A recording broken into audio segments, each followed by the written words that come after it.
Today's episode is brought to you by HERdacity. HERdacity is a nonprofit inspiring confidence in women to achieve their professional goals. For resources, networking opportunities, and a strong community of women, visit HERdacity.org to learn more. Welcome to HERdacious, a podcast for audacious women.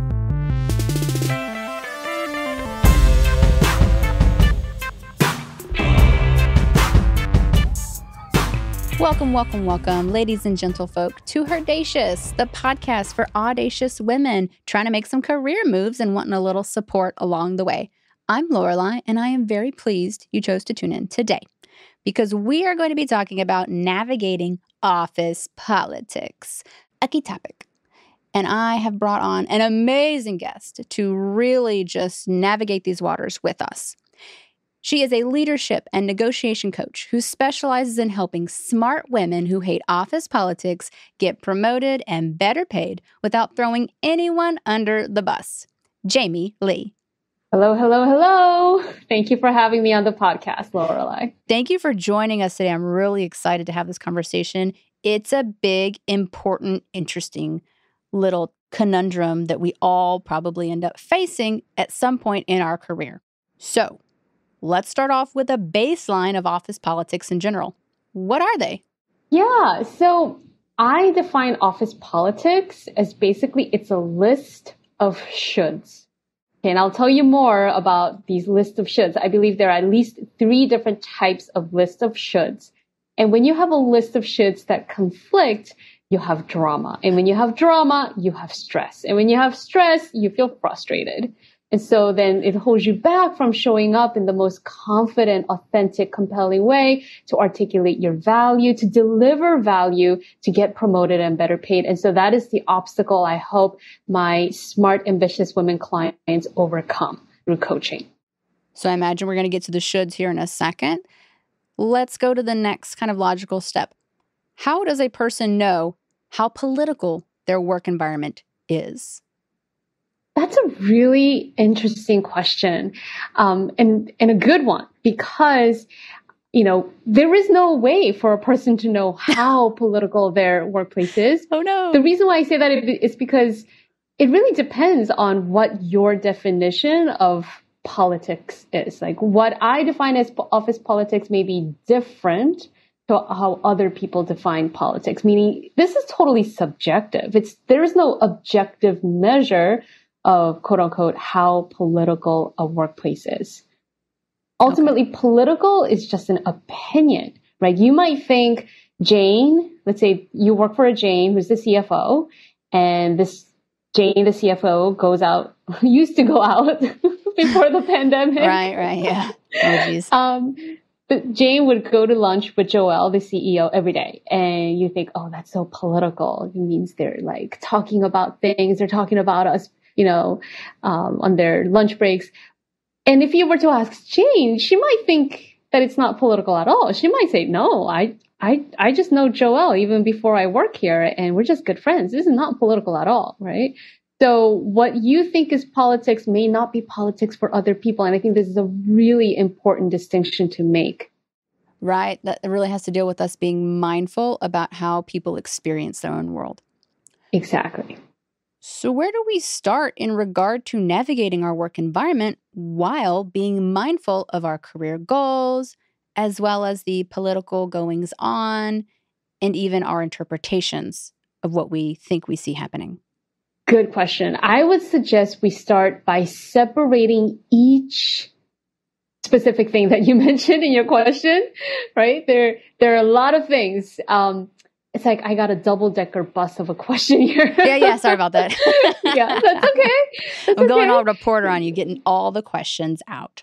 Yeah, but no, this is exactly what people think, right? And what my clients think too. And I suggest, okay, let's take it one step at a time. What is your career goal? I mean, that question in and of itself will be a whole different conversation. But just like identifying what you want in your career, do you want a promotion or do you want a different job? Do you want to transition? Do you want to make more money or do you want to go into entrepreneurship? Like these are all questions that you would have to answer before you decide what is my goal? What is my personal career goal? So I walk my clients through this process where we just separate the facts, the provable, measurable facts about your work environment. What environment do you work in? And what are your thoughts about it? And I also do this process around politics. And really what people think about politics is like what happens in between people, like the power dynamic, the relationship, what they said, what you think about it, right? And so what I help my clients do is, okay, what do they say? What do they do? What are just the provable, measurable facts? And then what are your thoughts about it? And this is really important because what you think about what people say and do create your emotion. And your emotion drive your behavior. Mm-hmm. And your behavior create the results you have. So it's about having control over yourself and realizing that while you might be thinking something's happening, doesn't necessarily mean that it's true. Absolutely. You hit it on the nail. When you are able to manage your mind, right? Manage your own thinking, regardless of what Joelle is saying, regardless of what Jane is doing, you have control over your emotions. You're able to show up calm, grounded, confident, and be able to respond to the situation and access your higher thinking brain. And this is the exact skill that is required of smart women to be able to negotiate for their own career growth. So can we talk about the 3 shoulds? Absolutely. Absolutely. Yes. Because the 3 shoulds are what create the conflict. So the first type of should is like what you should do to meet the requirements of your job. Like, for example, if you have a job description, some people don't have one, right? But sometimes it's written down. Sometimes it's black and white. It's on paper. So if it's on paper, we can say, okay, factually, this is what I should be doing to fulfill the requirements. And then the second level of should is what you think other people should do to make you feel valued, safe, and comfortable in your job. And this should is not written down. It is implicit. It is in your mind. It is your thought about what other people should do. Okay. And then the third should is what other people, like say your boss, think you should do differently. Sometimes this is communicated verbally. Sometimes, they tell you, I think you should have more executive presence, for example. This is something one of my clients received as feedback. Or sometimes it's written down in a performance review. And when you have these 3 different shoulds, like the first level of should, it's pretty straightforward. Fact, right? Written down. It's written down. It's factual. But you also want to get really clear on what you should do to add the most value. Or you should understand how you're fulfilling your job description does add value. Because otherwise, you wouldn't have a job. Like every job, every role is there because it adds value to the organization. And so that means that if you have a job, you're working, you are adding value. Break that first should down for us. I suggest my clients get really clear on what adds the most value. And sometimes what you think adds the most value is not what adds the most value from the perspective of the employer. And so you want to understand, what does my manager care about? What does my manager's manager care about? Maybe that's the CEO or the CFO. Give yourself acknowledgement for how well you do your job already. And the reason why I make this a point for my smart women clients is because smart women are often putting more and more onto our plates because we want acknowledgement from other people. We want other people to give us approval. Often we think unconsciously that other people giving us the acknowledgement will then make us feel accomplished and then we will feel confident. But it never works that way. Oh, geez. Because I know we have a lot of smart, ambitious women who are listening to this podcast. Because of how we've been socialized, we habitually discount the acknowledgement that we get from other people. When we get really clear on that first level of should, I want to suggest the thing that smart women can do is like we build a habit of giving ourselves acknowledgement before seeking it from other people. The reason why this is so important is because we regain the locus of control. Locus of control is not a bug. Okay. It's not the locust. This is a psychological term for where we think we have control in our careers and our lives. And so when we think outside forces have more control over our career satisfaction, then we see our locus of control to be outside of us. So then when we feel that locus is outside of us, then we often feel out of control. And probably not very confident. Exactly. So when you believe that you are in control of your career and how you feel about it, right? Because you're managing your mind, right? Your locus of control is inside of you. And negotiation studies have found that people who have an internal locus of control, where they feel I am in control of my career, my emotions, my responses, those people negotiate better, negotiate more often, and have better outcomes. So let me tell you about a client win. Please. So I have a client who has an engineering background, and she was appointed as a communications manager for an electronic health records project at a major healthcare organization. And in the beginning of our coaching journey, she felt her job was as important as toilet paper. Whoa. Because her thought was, anyone can do communication. I'm not really in control of this. I don't even want this, right? And she wasn't validating her work. She wasn't validating herself in that role. So through coaching, she learned to see herself in control of her career. And after working together for about a year and a half, she became a trusted source for C-level executives. They were always reaching out to her for her expertise. And then she learned to love her job because she chose intentionally to see herself as in a role that was benefiting herself and others. It makes me think of the beginning of the pandemic when we ran out of toilet paper in all of our stores. Like, you don't think it's important until it's not there. Communication is heavily important. Like, that's pivotal to how we all exist and function and connect within the world. So I'm glad she was able to kind of shift her perspective on that. So what I'm hearing from you is that a huge factor or like an underlying theme in office politics is the psychological headspace we can put ourselves in. Absolutely, 100%.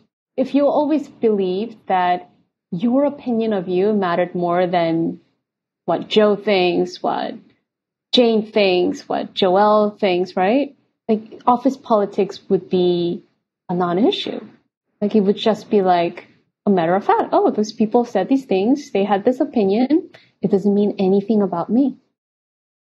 The second level of should is what you think other people should do. And we all do this. We all believe that other people should behave differently so that we can feel a different emotion. We've been taught this from a very young age.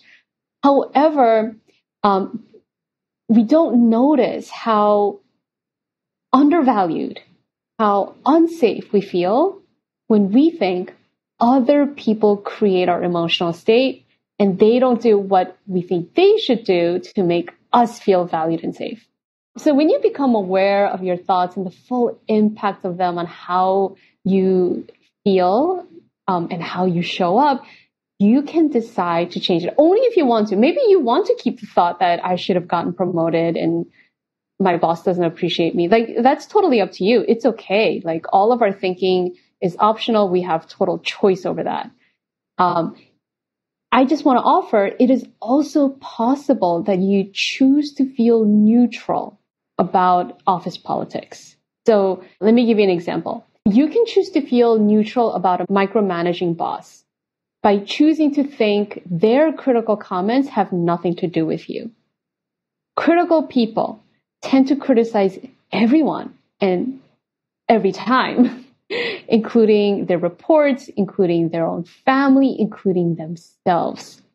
So when you think my boss is criticizing me, you might feel belittled. But when you think that thought, she's criticizing me, you're also making it personal, right? Like that it has something to do with you. When you choose to think their critical tendencies have nothing to do with me, you can feel neutral about the situation. You can access your higher thinking brain and you can respond calmly in the moment without shutting down, without getting angry, or without being upset. Let me share another example with you. Please. Recently, a client of mine, she works with a boss who tends to monopolize conversations and work projects. She was feeling really frustrated because she was so used to thinking this boss is stealing my spotlight. A good manager doesn't do that. Good manager shouldn't do that. And one day during a coaching session, this boss slacked my client in the middle of our coaching session and suggested that they take over a project task that my client was in the middle of completing. So in the moment, I coached my client to do what she would do if she didn't take his actions personally. What would she do if it didn't mean anything about her that this person was making this Slack message? What did she do? So though it was very uncomfortable, she mustered the courage to respond back, "Thank you, and I got this." Bold move. Yeah. Otherwise, like her habitual response was saying, "Okay, whatever, sure, you can have it," and feeling really disappointed and frustrated afterwards, after the fact of just like appeasing the boss. But in the moment, she decided to take a stand for herself. She did not cave in to appease the boss. And so the boss was like, "Okay, sure." And she got to finish the project all the way through. And as a result, she got a spot bonus. Oh, nice. On that note, I'm going to do what we should be doing in this moment and take a quick sponsor break.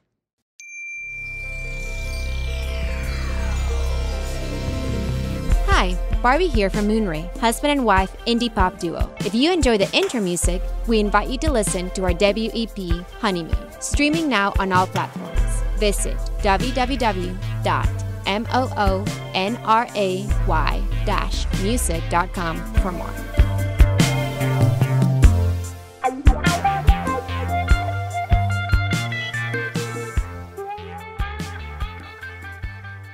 And we're back talking with Jamie Lee about office politics. Jamie, what do we do about managing other people's expectations of our behavior in the workplace? Yeah, so this leads to the third should that I mentioned earlier, which is what other people, particularly our bosses, think that we should do to perform better or to be different. And with this should, it's so helpful to be willing to receive feedback, to be willing to listen and to engage by separating our sense of self-worth from their thoughts about us. So, let's just acknowledge that some people, especially some people we work with, will just be plain wrong about us, especially ambitious, smart women. There is a stigma out there in the world about ambitious, smart women. Some leaders in the world are very threatened by them, by smart, ambitious women. Yeah. And we know this, and that's okay. It doesn't make it wrong that women are ambitious and powerful and smart and driven. Maybe some people being wrong about us is just like more impetus for us to prove them wrong. Yes. Yes, please. Yeah. And their thoughts and opinions about us doesn't make us more or less worthy. Still can be kind of a tall order to feel in the moment, though, for sure. Absolutely, absolutely. Especially because we have been socialized to think that our self-worth is tied to our net worth, our position, our title, our job function, reflects our level of worthiness or confidence. Like even just look at all the advertising and the marketing that we've been exposed to. And we unconsciously think, oh, if you're more successful, you're more worthy. If you have more money, you're more worthy. But it's not true. We are all born and we all die worthy, period. That's beautiful. The work that I do with my clients is also separating our sense of self-worth, which is non-negotiable, with our work worth or our work value, which is something that we can create and we can build by managing our mind. The point that I want to drive home here is like, yeah, people will have thoughts about what you should do. People will have thoughts about how you can do it better or differently. And that's okay. And you can respond in a neutral way that leads to you communicating more authentically and speaking from your own discernment. Jamie, I know as a negotiation coach, you've probably heard an excuse that sounds something like, they got the raise because they play politics better than I do. What are your thoughts on how other people's success can be interpreted as the result of playing politics by their peers? Okay, so what? Okay, I didn't expect that. Yeah. I mean, yeah, people get promoted, right? And other people will have opinions about that. Yeah, let them have their opinions. So what if you did play politics? I mean, what does that even mean? And so when I hear that, I would think, okay, so maybe people have this notion that playing politics is dirty, or playing politics is like somehow, not moral, or it's wrong, right? It's not an honest way to get ahead. There's a great book called Politically Savvy, and it's written by this person who used to study engineers at NASA, and he took a scientific approach to study leaders who were seen as politically savvy. And his definition of that was that they were just really smart about getting buy-in from people, getting across the different types of people and getting their buy-in so that they could collaborate better. They could, move through impasse and get agreement on, project budgets, on people. It's not just about keeping your head down and doing good work. Like smart women do that in spades already. Yeah. Right? But it's not always the person who works the hardest, who works the longest hour, who gets promoted. It's the person who is able to communicate, build relationships, and get buy-in on their ideas. So a cool way to frame this is that participating in quote-unquote office politics is just another communication tool for us to communicate our skills better.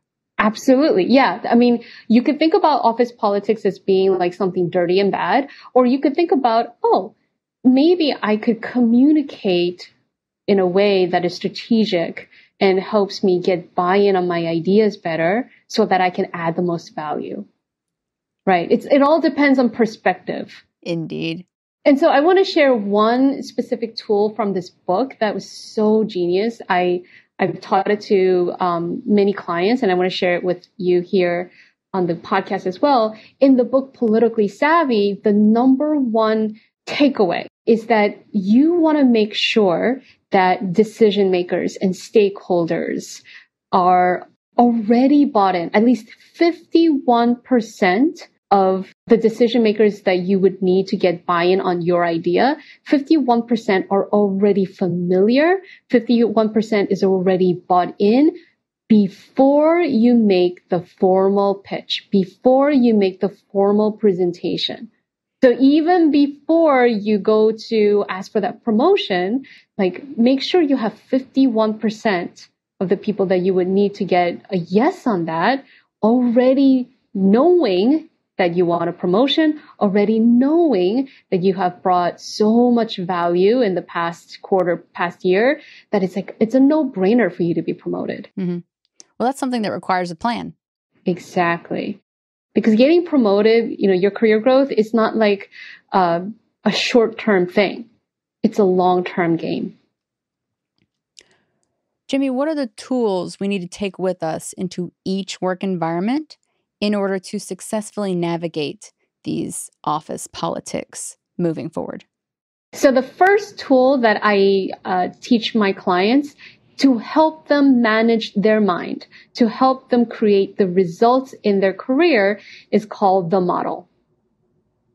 Okay. And the model has 5 components.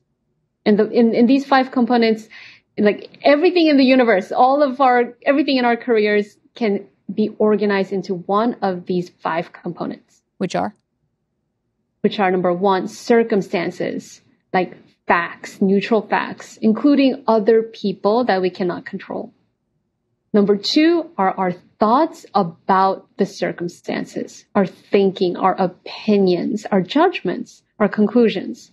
And number 3 is our emotion, our feeling, which is created by the thought. Number 4, actions, which is driven by how we feel. And number 5, the final component is results, like specific results that we want to have in our career, whether that's a promotion, whether that's more money, more recognition. And when you master these 5 components in the model, you are able to learn the skill of neutralizing difficult. Expand on neutralizing difficult. You learn the distinction between what is a neutral circumstance that we cannot control and what is the thought that creates frustration or stress. Once you're able to discern the difference between circumstance and thought, you can choose to think about situations in a way that creates a neutral feeling. Nice. So when you master the model, you're able to learn the skill of neutralizing difficult by managing your mind about what is neutral versus, what is a thought that can help me feel neutral in the situation, regardless of what other people are saying. You can choose to validate yourself, celebrate yourself. And you can choose to meet pushback with resourcefulness and grounded confidence. And these are the same skills that you'll need to be able to negotiate confidently for yourself. I love that. This has been incredibly insightful and really powerful. To finish this off, do you have some additional resources that you would recommend to our listeners to help further develop their ability to navigate office politics moving forward? Absolutely. I would suggest you check out Politically Savvy. And you can also come to my site, jamieleecoach.com. Thank you. Well, here at HERdacious, we're all about empowering women by being a resource for your personal and professional growth so that you can continue doing badass things like shattering ceilings, bypassing office politics, and so forth. Of course, we still have a ways to go with women's rights even now, but it is worth noting that we have made significant progress in the past century. This past Thursday was August 18th, the 100-year anniversary of the passage of the 19th Amendment, which states that the rights of citizens of the United States to vote shall not be denied or abridged by the United States or by any state on account of sex. However, I want to clarify that this amendment did not guarantee women the vote, by which I mean women from a variety of backgrounds were denied their right to vote based on numerous other state laws that snuck around gender issues through more nefarious means. For instance, Georgia had a cool state law that required voter registration 6 months before an election.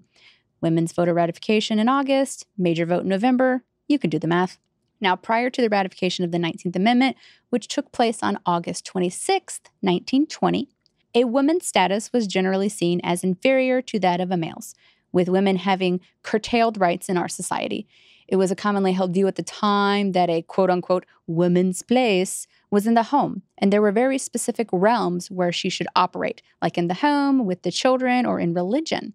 For instance, a woman's children were not legally hers, but were instead their male spouses. Women could not legally own property. They were excluded from formal educations except in heavily gendered roles. Women couldn't divorce a male spouse on the grounds of adultery. We couldn't open bank accounts or get loans. And these were just some of the limitations put on the female. Women of color, particularly Black women, had it much worse, especially in regard to accessing job opportunities, where racial discrimination was still legal. For the average American in the 20s, a woman was seen as unfit and incapable of making informed political decisions, much less exercising a right to vote, because back then, politics was a man's game. Since then, women have become a powerful force and highly coveted demographic in elections. We have not only used our voices to impact policy change and elect strong leaders, we've also become those leaders. 44 women have served as governor of a state in the United States, with 9 currently serving. Plus, there have been 5 women to serve as territorial governors or the mayor of D.C., with 3 currently sitting now. Since 1917, when Jeannette Rankin became the first woman elected to the House of Representatives, 366 women have served in this body. As of today, there are 101 women currently serving in the United States House of Representatives. That's 23%. And this number does not include 4 female territorial delegates who are non-voting. And let's not forget the groundbreaking female Speaker of the House, Miss Nancy Pelosi, first elected to the speakership in 2007, then re-elected in 2019. 15 women have served in the United States Senate in its history, with 26 women currently seated today. Of those 26 women, we have Californian Senator Kamala Harris, who just became the first woman of color to be selected as the vice presidential running mate on a major party ticket, and the 3rd ever female VP nominee after Geraldine Ferraro and Sarah Palin. Since the 1960s, women consistently have had higher voter turnout rates than our male counterparts. For example, in 2016, 63% of women who were eligible to vote said they cast their ballot, compared to 59% of men. All of these incredible milestones and more have been achieved by women in just the past 100 years. And as we enter our 100th year of voter enfranchisement, it's difficult to not acknowledge how powerful women are becoming as movement makers, political leaders, professionals, astronauts, authors, executives, Nobel laureates, and much, much more. We have really taken that 19th Amendment and run with it. So let's continue to harness our power and not take our foot off the gas pedal. Ladies, together, let's keep making more historic firsts and ensure that they will never be the last. Jamie, thank you for the Office Politics Rundown. I feel a lot more confident navigating these waters, and I hope our listeners do too. Thank you so much for having me on the podcast, Lorelei. It's been a great privilege. It has been a pleasure having you. And it's been a pleasure having you all tune in today. If you liked our podcast, please subscribe and please share with a friend.